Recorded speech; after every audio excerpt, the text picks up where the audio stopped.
Once upon a time, in a kingdom far, far away, there lived a witch called Monmon, who always used her magic for good. One day she met Forlorn Bibi, who had travelled the four corners of the world to find her one true love, only to come back home empty-handed. Monmon, who always strives to make the world around her a happier place, arranged for Bibi to meet Vvn. It was love at first sight, and the two became engaged very quickly. Bibi and Vvn's engagement party was a merry affair attended by the whole town. There was lots of singing and dancing, games and laughter, and plenty of food and wine.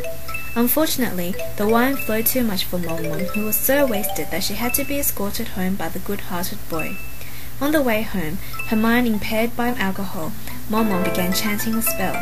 Good-hearted boy, realizing something bad was impending, tried to stop Monmon from finishing her spell, but with a click of her fingers, Monmon turned good-hearted boy into a hideous monster.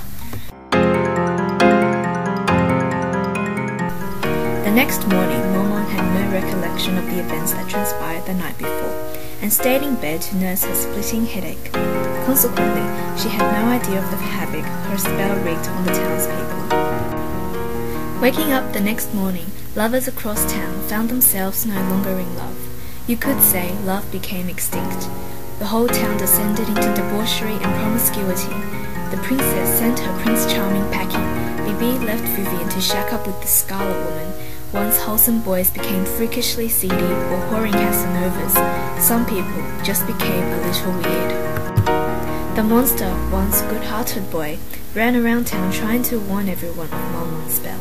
But his hideous appearance frightened everyone, and they ran away to hide as soon as they saw him approaching. Only the princess did not run. She stood her ground and gave the monster a good bashing for terrorizing her people. Blinded from the pain of a broken nose, the monster wandered around aimlessly, discouraged that no one would heed his words. Finally, he staggered into Monmon's path, who had emerged from her bed for a midnight snack. Upon seeing him, she immediately knew the monster was her doing, and with a click of her fingers, she turned him back into the good-hearted boy. And after the good-hearted boy told her of the events from the night before, she chanted a spell that returned love into the town. And so, lovers around town were reunited. Bibi and Vvn soon were married. Prince Charming rode back into the palace in his shining armor, and everyone lived happily ever after.